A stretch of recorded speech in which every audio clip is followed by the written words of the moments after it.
সবাইকে স্বাগতম ড্রাগন বলের এপিসোড 2 তে। তো আজকে আমরা এক্সপ্লেন করব ড্রাগন বলের এপিসোড 2। তো এখন আমাদের গোকু এবং গুলমা বেরিয়ে যায় তাদের নতুন জার্নিতে, কেননা তারা এবার যাবে ড্রাগন বল কালেক্ট করতে। তাদের কাছে একটাই ড্রাগন বল। তারপরে গুলমা এবং গোকু মিলে একটা জায়গা ঠিক করে যেখানে তারা থাকবে, এবং গোকু গুলমার উপরে চিল্লাপাল্লা করতে থাকে, বলে তুমি একটা জাদুকর, বাইরে রাত হচ্ছে এবং ভিতরে সকাল। তখন গুলমা বলে এটা হচ্ছে টেকনোলজিয়া, বুঝো নাই ভাইয়া। তারপর গোকু দেখে যে একটা টিভি দেখতে পায়, যে টিভির মধ্যে গান বাজছে। তখন গোকু বলে তুমি সত্যি একটা জাদুকর, যেখানে মানুষদেরকে টিভির মধ্যে আটকে রেখেছো। তারপরে গুলমা একটা রোমান্টিক সিন দেখে ভাবতে থাকে সেখানে সে আর তার বয়ফ্রেন্ড আছে। তখনই গোকু ভুলবশত চ্যানেলটাকে চেঞ্জ করে দেয়। এতে গুলমা রাগই হয় গোকুর উপরে এবং তার সাথে চিল্লাপাল্লা করতে থাকে। তখন গোকু হাসতে থাকে এবং বলে তুমি পড়ে গিয়েছো। তখন গুলমা বলে আরে বোকা ছেলে, তোর শরীর থেকে এত গন্ধ কিসে, তুই কতদিন ধরে গোসল করিস না? তখন গোকু বলে গোসল জিনিস কি, আমি তো জীবনে শুনিনি। তখন গুলমা গোকুকে গোসল করিয়ে দিতে দেখে একটা পুজ। গুলমা প্রথমে মনে করে এটা হয়তো বা কোনো ফ্যান্সি বা এমনি টয় আলগা লাগাইছে, কিন্তু গোকু তখনই তার পুজ দিয়ে তার পিঠ পরিষ্কার করে। এতে গুলমা বুঝে যায় এটা কোনো সাধারণ মানুষ না, এটা নিশ্চয়ই কোনো এলিয়েন। পর তাদের ঘুমানোর সময় হয় এবং গুলমা সেখানে ঘুমাতে চায়। তখন গোকু বলে আমি ওখানে ঘুমাবো। তখন গুলমা বলে আমি একজন মেয়ে, তুমি আমার সাথে ঘুমাতে পারবে না, তুমি নিচে ঘুমাবে। তখন গোকু না করে। এতে গুলমা তার উপরে চিল্লাপাল্লা করে গোসল করতে চলে যায়। তখন গোকু সেখানে এসে বলে আমি কি তোমার সাথে এখন একসাথে গোসল করতে পারি? তখন গুলমা তার উপরে অনেক রেগে যায় এবং তার উপরে চিল্লাপাল্লা করতে থাকে, বলে যে তুমি জানো না আমি একজন মেয়ে, তুমি কীভাবে সবাই আঁকতে পারো?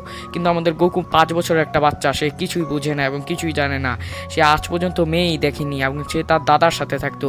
তারপর গুলমা গোকুর উপরে অনেকগুলো সাবান সুবান শ্যাম্পু বাথরুমে যা ছিল সব নিয়ে অ্যাটাক করে এবং গোকুকে সেখান থেকে খেদিয়ে দেয়। তখনই আমরা দেখতে পাই বিলাত সাম্বাকে, যে তার ক্যাসেল বসে প্ল্যান করছিল সে ড্রাগন বল নিবে। তখনই সে তার দুটো চেলাপালাকে বলে তোমরা সেই ড্রাগন বলটা এনেছো যেটা আনতে আমি তোমাদের পাঠিয়েছিলাম। তখনই বিলাত সাম্বা পাদ মারে এবং তার চেলাদের মধ্যে একজনকে বলে তুই পাদ মারছিস শালা, তুই এবার মরবি, আমার মতো একটা মহান রাজার সামনে তুই কেমনে পাদটা মারলি? তখন ওই কুত্তাটা বলে ভাই আমি পাদ মারি না ভাই, তুই পাদ মারছিস। তারপরে ওকে টানিয়ে ওর অনেক শাস্তি দেয়। তারপরে সেখানে ওই মেয়ে সার্ভেন্টটা চলে আসে বিলাত সাম্বার কাছে এবং এসে বলে স্যার আমরা চেয়েছিলাম ওই ড্রাগন বলগুলোকে আনতে, কিন্তু আমরা আনতে পারিনি। আমরা আরেকটা নতুন ড্রাগন বল দেখেছি যেটা একটা বাচ্চা এবং একটা ছোট্ট মেয়ের কাছে আছে, তো আমরা ওদের থেকে চুরি করার প্ল্যান বানাতে পারি। তারপর আমাদের দেখো না গুলমা এবং গোকুকে, এবং অবভিয়াসলি ওদের থেকে চুরি করবে। তারপর গোকু দেখতে পায় একটা এরোপ্লেন ওদের দিকে উড়ে আসছে। গোকু মনে করে এটা হয়তো বা কোনো অনেক বিশাল বড় একটা পাখি, যেটাকে সে মজা করে রেঁধে একদম মশলা তেল মাখায় লবণ মাখায় খাইতে পারবো।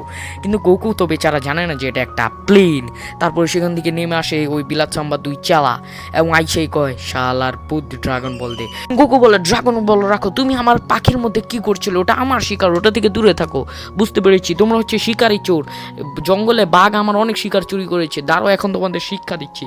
কিন্তু তখনই সেখানে অনেকগুলো উলফ চলে আসে, বা নেকড়ে শিয়াল সোয়াল যাইকো। তারপরে ওদেরকে ধাওয়া দিতে থাকে এবং আমরা দেখতে পাই এখানে অনেক কঙ্কাল, এবং গোকু মূলত সব কটা শিয়ালের মাইরা খায়া লাইব, মানে মাইরা লাইছে। তারপর ওদের মাংস উঠায়া নিয়া যাইতাছে রানতে, মানে আগুন ধরায়।